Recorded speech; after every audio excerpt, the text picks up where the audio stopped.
Well, hello and welcome to my Ed Talk. This is your host, Eddie O. Please like and subscribe. Hit that bell so you're notified every time I do go live. And we're still talking about the land we live on. We're going to be doing a little traveling today to the Mediterranean Sea, home of Rome, home of Greece, and on the right, Turkey. So we're going to go to Turkey today.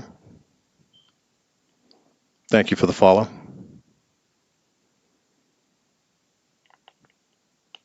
And what is Turkey like this time of year?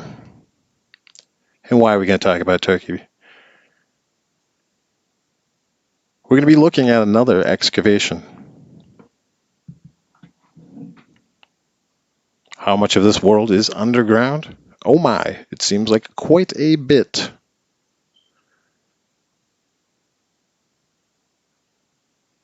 So, in Turkey, let's take a look. Ephesus, the city of Ephesus, 1000 BC. This was a Greek city, although it is in Turkey. It's a Greek city, so they say. We have two of our Greek gods were born here, Apollo and Artemis. Apollo and Artemis are sisters and brothers. And they were born here in Ephesus. According to legend, before the excavation revealed the city of Ephesus.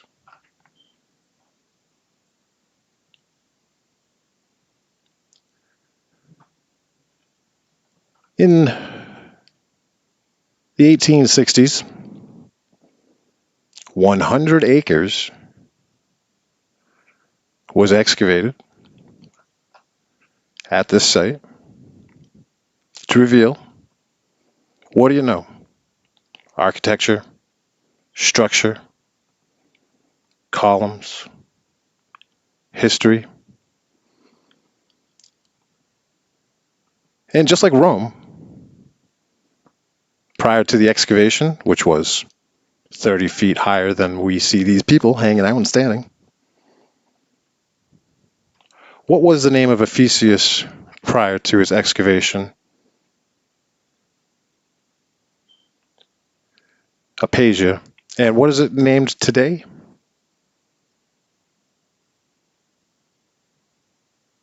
Selkirk, Turkey. But there was legends of the city of Ephesus. And one of the apostles is buried here. St. John is buried here. Now, a lot of our apostles didn't have very happy endings. We know from St. Peter's Basilica, where St. Peter's buried, he was crucified upside down when Nero sent the thugs out to get him. But our friend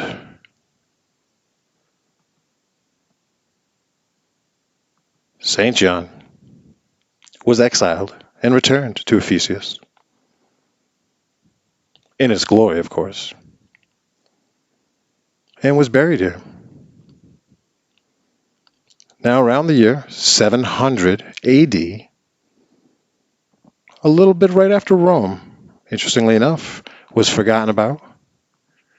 I don't know what was going on in the Mediterranean, but this city was forgotten about and abandoned. And the excavation was 100 acres, approximately 30 feet of earth. And the calculation for the amount of earth that was excavated starting in the 1860s,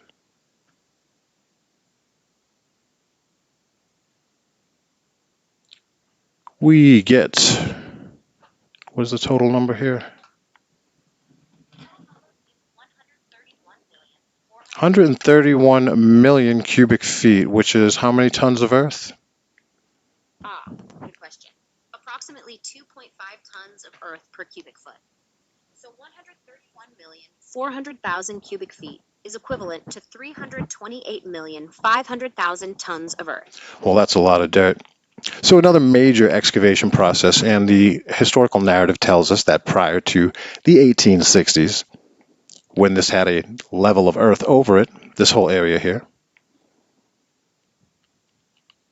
there was a civilization living 30 feet above this. Take a look at this. Prior to the excavation, this is what we would see in the beginning, like 1850. Now, this is what we see.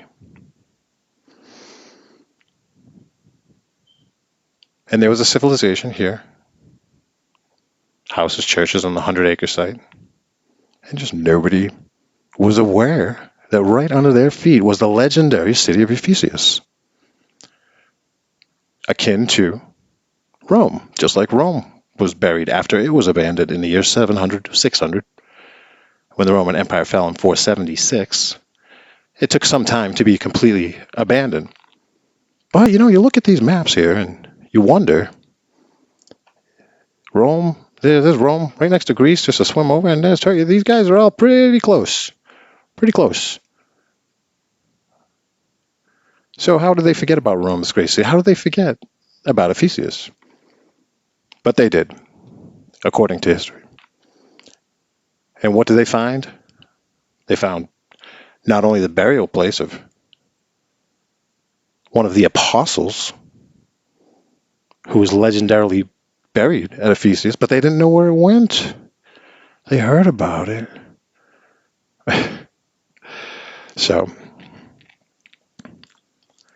And we find many treasures. In the Mediterranean, you could ride big goldfish with a duck, kind of like a DuckTales. Woo. Huey, Dewey, and the Loos. And they have a museum. We find remnants of the same time we find all over the world. And they'll refer to it as different styles. Roman, Gothic, medieval. But I'm telling you, if it's got columns, it's all about the columns. And when they excavated this site that was covered with earth, somehow, due to dust, dirt, debris, soot, soil, flooding, storms, etc., which only sounds off because none of the surrounding cities had this fate. Just like Rome. Rome had this fate. Makes you think of the abandonment, adding of earth, and then the huge excavation process. Huge amount of excavation. This here is the burial site of St. John, who lived to be 100 years old. We have a Basilica of St. John. Now, what's down at the bottom here? What do we see? Those one-legged chickens? Are those animals down at the bottom? Are we adorned with goats in the lower half of the body? We often see the multi-breasted figure statue in a lot of imagery.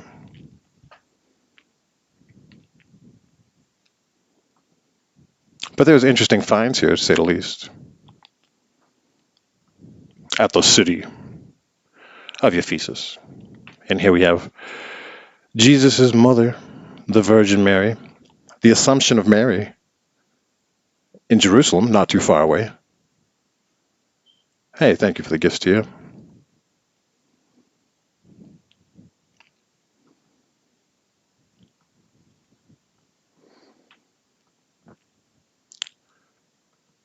And here we have the tabernacle and the fort upon this hill. And now, what do we assume? This excavation process did take some time, 1860s to the first quarter of the 20th century. And they say 100 acres is excavated at this time. And they say the amount that could be excavated, or when they would be finished, 1,000 acres. So 1/10 has been excavated, revealing these structures. This doesn't quite look like a star fort, but it does look like some type of fort on some type of mound. So does it say, yeah, we excavated, and then they stop? This is protected by UNESCO. UNESCO is in charge of properties that are important to culture, history, the arts, and UNESCO is part of the United Nations, started in the 1940s, and it is shady as F, man. There are people that own, they say they don't own, they protect areas of Greenland. We won't go there today, right? Not that conversation. Can't look at anything on Google Maps in Greenland, can we? But it's part of the United Nations. And go Blacky Tepe in Turkey, right? Oh, we're not going to excavate it. We're going to leave it for future generations to preserve it, right? Cultivate, elevate, one off on it. Parts of Hawaii, a lot of national forests. So if you see UNESCO, they are tied to the powers that be. And I just love how we have recorded reports with drawings. Talk about a court reporter. And these structures look a little different, When I look at the castle in the middle layer, there are these levels. God, who knows where the street level is. I kind of see a dome on top of that building, though. I can see the fort at the very top, right? At the very top, that fort is this, I would assume, right? That's up there at the very top, I believe. And this castle here, we don't quite see that. We don't quite see that. Now, this was apparently, I guess, in the 1860s and onward, who are these guys? British? I don't know. They're not our traditional bully mustache men, our Guy Fawkes mask wearing odd fellows and such. But they found fully constructed roads. No mentions of tunnel systems. They started to rebuild some of this. The Basilica of St. John, they started a rebuilding process. And they stopped. So there's no falsified building that they took credit for in the 1800s. As many narratives go. But I think sometimes they go digging. They don't really hit a home run. I think that's what happened in our episode with Salt Lake City. Huge excavation, not a lot of payout. And here's a statue. If anyone can name this guy right here. That's right. Good to see you, 369. Istanbul was Constantinople. Now it's Istanbul, not Constantinople. Thank you, they might be giants. And even old New York was once New Amsterdam, which is tied to the Dutch East India Company. That's what it's talking about, where the headquarters is in New York. So Istanbul was Constantinople. And we like etymology, right? Not entomology, etymology, like Ed, but E-T, etymology. Istanbul, we got 3 parts of the word. Is, does mean is. Tan, from, marked. From, is, from. Bull, bald bull. Oh, Mike Tyson's pawn shop. Anyone guess who this is? Yes, Istanbul is Tanbul. You got Molech the owl, and it's like a goddamn Nintendo game in here. Oh, that makes sense because there's a reset. All these creatures. That is Marcus Aurelius, who was one of the great rulers of Rome, supposed, right? Statues of Marcus Aurelius. Not Nero. This guy shows up everywhere. I hate this guy. And he's got his camera, okay? I'm working on a presentation about how the record keepers, I'm calling these guys record keepers, elves, they're depicted with pointy hats in a lot of drawings. And they always have the tripod with them because they're taking catalog of the event or the place, the situation, you know. They're the watchers. Those are the shadow. I don't know what I'm talking about now, but so this is a reconstruction of the Temple of Artemis. We know Artemis, right? I know you guys watched Who Are You Smarter Than a Fifth Dimensioner? Of the moon Artemis, the goddess of the hunt. Diana in Rome, because Rome just kind of changed names around, I guess. Artemis of the hunt, the goddess, and her brother and her were born here in this legendary town. But they didn't know it was real until they dug it up one day. Well, a lot of days. But it took that, what happened? Someone was just walking over the hill and tripped, kicked one of these chimneys. And who's her brother? Apollo. Apollo is her brother. But we see the same style of construction.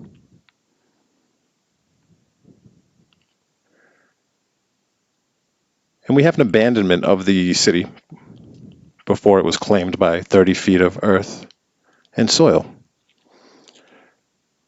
Rome did have a fire, right? That's why Nero went after St. Peter, because they persecuted the Christians. That's why St. John here, that's buried here in the Basilica of St. John here in Turkey, in Ephesus, was told to leave. He had to leave, exiled. And when he finally returned at an old age of 100 years old, he died peacefully. But he was that because of persecution of Christians, particularly those 12 Christians. Those 12 followers and Jesus, they were like the crew of the Nebuchadnezzar. They were really targeted, I am sure. But these are our stories. Why wouldn't it be true? Why would they make this up? We had no idea. Yeah, that's interesting. But when you do see the pattern repeating, hey, Truth, good to see you down there. Once we see a pattern repeating, it's not so much of a coincidence. And there's our friend Lucas Aurelius.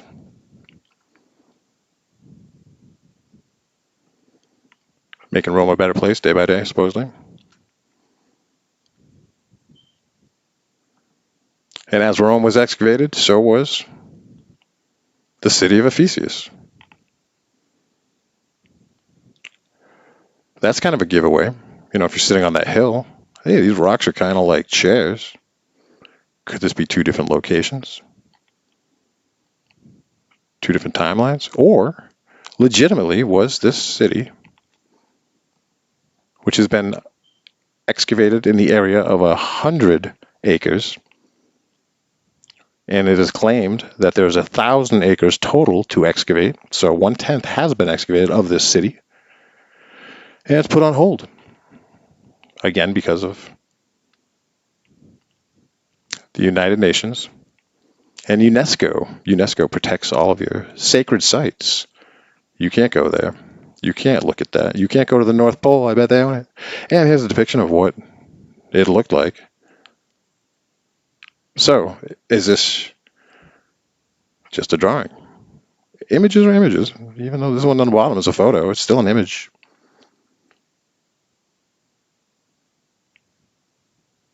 But just like these two images are two different things, I guess, right? So if you layer them on top of each other, though, it's the same pattern, right?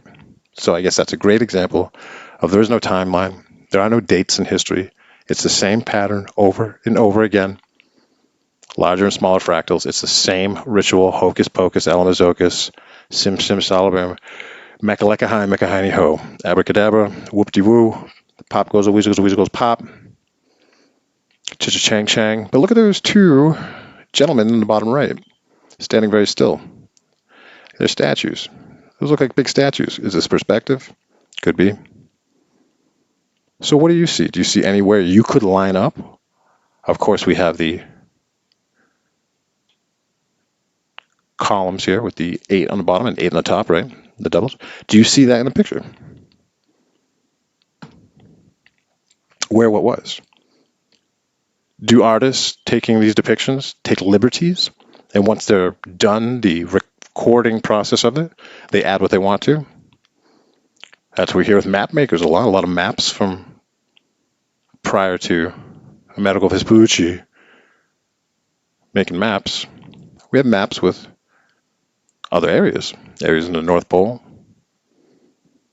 So once they accounted for and cartographied all of whatever the word is, the map, they just added stuff. So they could add their signature, they put their cartoons in there. It's down there. What's down there?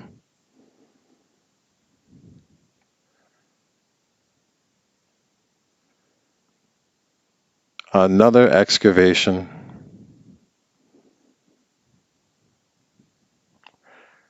And when the city was abandoned, I was saying before that Rome did have a fire that was blamed on the Christians.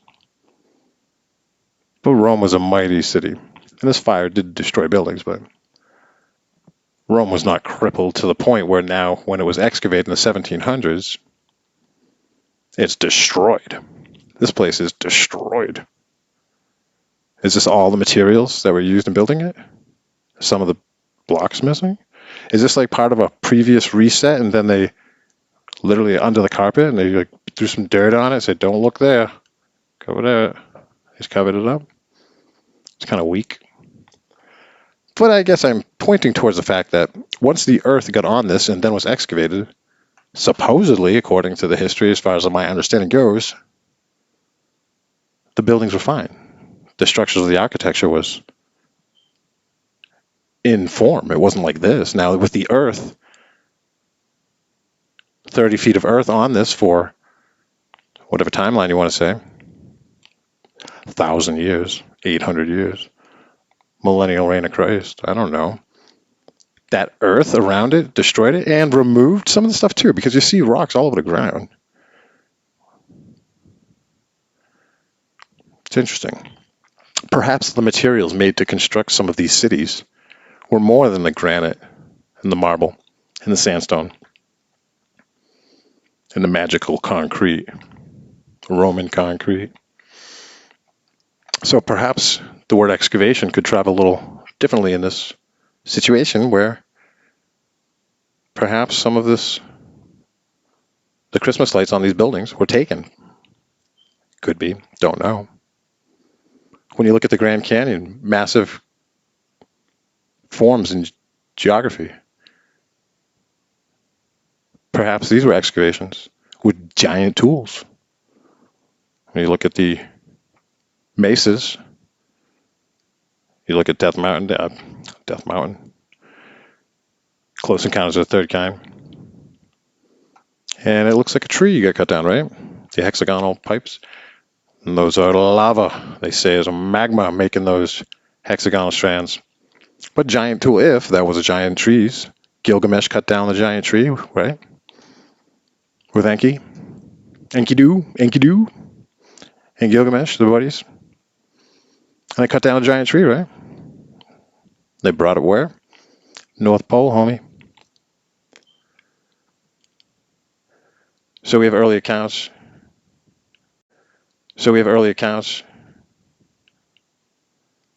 In 1873, the earliest photos were taken when the excavation process started in the 1860s. So how far along are we already that these pictures were taken? This is what was sticking out of the ground before they decided to dig? The story and the photos definitely contradict each other sometime. I'm not sure if all these photos were for us with our vanilla skies. These are, I believe, part of the catalog system of all the photos of the United States and all the cities before the populations like this a-hole. My name's Wanawa. Hey, you guys want to know a special Eddie-O fact of the day? A lot of construction that's done in the 1800s is hard to believe. And oftentimes you'll see the construction company will be somebody that started a company and employed his children, predominantly his sons. It'll be like Dobson and Sons. Hey, my last name is O'Connor. O'Connor and Sons. That's got a good ring to it. But whenever you see and Sons, some of you already understand. Ensigns and Sons. Masons, right? It's just a coy. There was no son. There's no little junior with a little baby hammer. It wasn't like that kind of party. You ever do construction? You ever go mow your lawn and have your kid try and help you when he's a little kid? No, it ain't happening. But, so when you see something in Sons, all through the 1800s, and these one-off fly-by-night, build 300 buildings in a couple months, yet I digress. Ephesus, birthplace of Apollo, birthplace of Artemis, burial place of the disciple of Christ, Saint John. Completely forgotten about and abandoned, just like Rome did in the 600 AD, with a case of amnesia. The other colonies forgot about it, walked away, came back, and when they returned,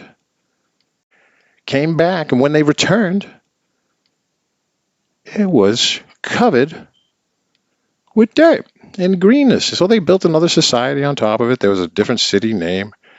It's called Celtic today with an S. Celtic, Turkey is the name of the city. It's not named Ephesus now. This is, but it's not really. So this was all just under there. So what's under everywhere? Is it everywhere? Is it worldwide? If we get a big enough leaf blower, we could probably blow the sand off the desert. But, again, give you a little taste. Give you what they want. Because 1/10, 100 acres out of 100,000, yes, that's right, little land. Clear example here with a huge excavation process of a city covered in mud. Different theories about liquefaction, vibrations of the earth. I don't think any of these buildings sank because the foundations, I think, go down incredibly deep.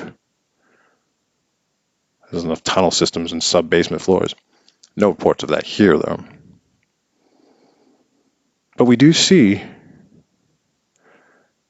some patchwork, I would call it, in certain areas. This whole place, as far as I can tell, is one giant castle. And we get to Turkey, and this is a site. That's pretty amazing that all of this was just lived on up until the 1860s, when all this amazing things were happening in the 1800s, 1776, Constitution, Declaration of Independence, sovereignty, wars, Great War, 1805. There was a war in the Mediterranean Sea. We see the Libya right there, and the shores of Libya, next to Egypt, in the bottom part of your screen. In 1805, it was the War of the Barbary Coast and the Barbary Pirates. And who came to save the day in 1805 prior to this realization of the city we're talking about today? The United States of America. The United States of America, you say? That's right. Wait a minute, World War I wasn't until 1913. Yeah, 1805? 1805 and 1805? Yeah, 1805. You know, we'll get to a episode for sure, and Ed talk about the Navy and the ships. A lot of reclaimed technology, founded technology.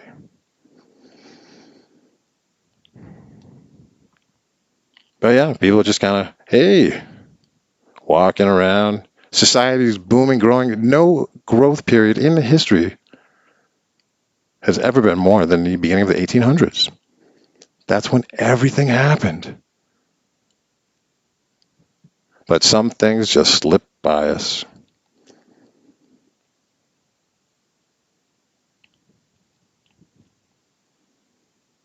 What's this guy all about?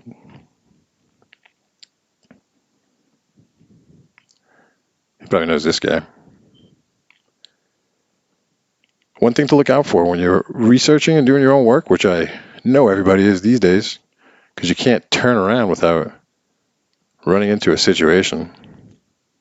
Here's his gravesite. They're not sure. That's St. John, the Apostle, St. John, right? It's a big one. That's a big one. He wrote stuff in the Bible, right? John, there's some numbers. That was him. He's the John. He's buried under here. Legend had it for 1,000, 2,000 years he was buried in Ephesus, but no one ever knew if Ephesus was real until one effing day that they were sitting up here in the grass and they said, you know what? I wonder if St. John is buried under here. And wouldn't you know, he was. They haven't dug it open, but if he's buried under there, my recent episode on the crypts underneath the Vatican would tell me that's going to open up. And these tunnel systems are not just tunnels, okay? Halls, underground halls, theaters. The floor, the sub-basement floor, is generally higher ceiling than the floors above ground of street level, wherever that may be at any given time when street level is or isn't. Hey, Blue. Good to see you. Baby, I like that you've been putting up your posts about these topics.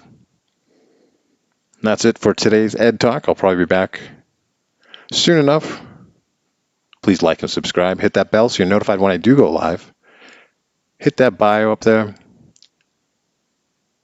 My link tree, Eddie528, is right there in my bio, in my TikTok bio, just to click on it. If anyone wants to know how to create their own link tree, hit me up in the DM, any other social media, and I'll teach you how to do it. It's real important to have your link tree.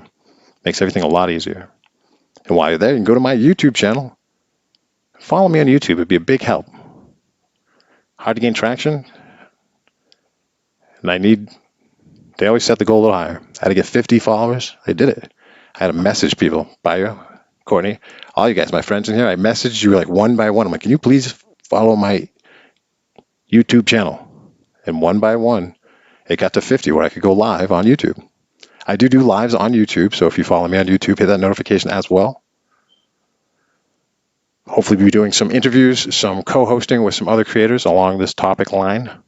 Courtney, hopefully J Dreamers, right? Hey, a J Dreamers episode last night, Courtney. He had his stream where he was posting his questions up on the screen, watching TV. And my name was up there. He was like, hey, Eddie-O knows, and talking about me and stuff. It was really cool.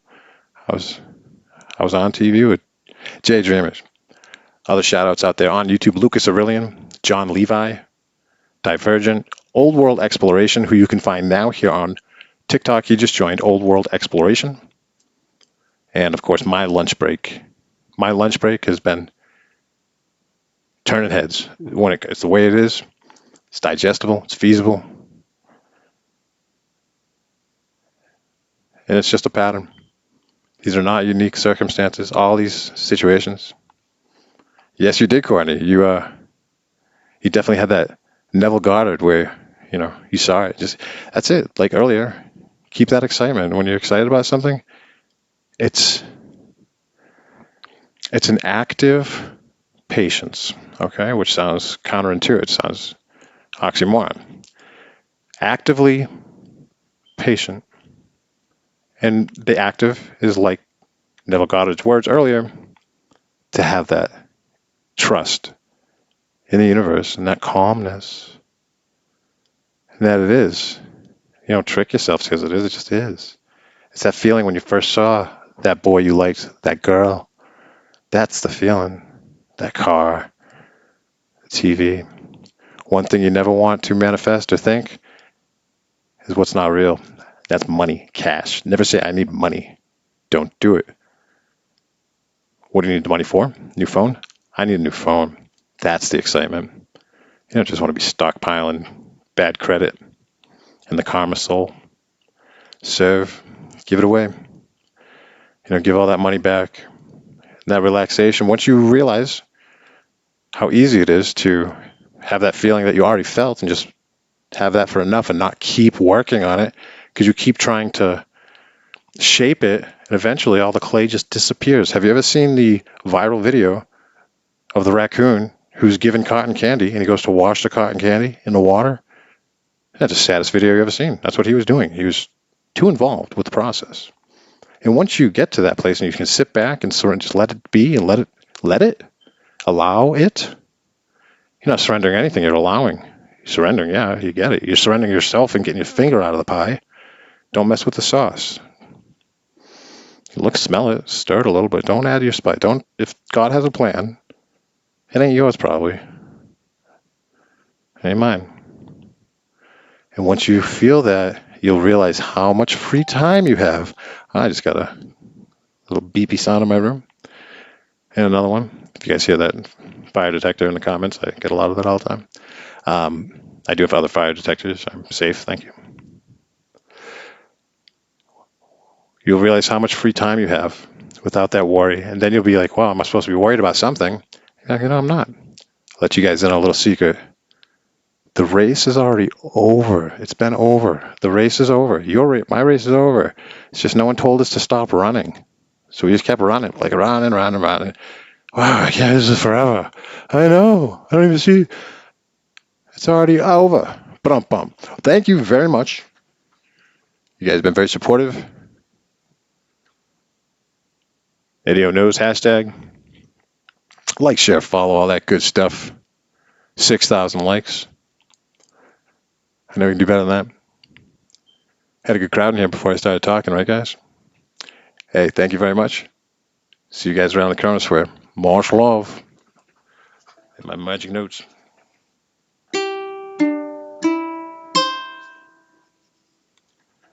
And this episode will be up on YouTube in about half an hour. I'm up to 50 episodes of EdTalk. There are full episodes of Are You Smarter Than the Fifth Dimensioner, which is the game show that I host. There's plenty of song covers. There are shadow work exercises. So, be supportive. If anything, go to my YouTube, click around on my videos, hit some thumbs up, and bail. Never go look at it again. Just hit some thumbs on it. I do have a playlist in my YouTube channel, My Amazing Friends. I've met so many amazing people here on TikTok. So, people that I see posting their affirmations, their messages, their signals, their signs, their light codes, their love, their music, their insight, their theories, their channel. I post. Some of you guys in this audience are on there. And with the New Earth channel as well. New Earth channel 444 on YouTube as well. Also in my link tree. A rising tide lifts all ships, guys. Take care. And hit me up for anything you want to do for compilations. Duets, song. Hey, we got all the time in the world, guys. Much love.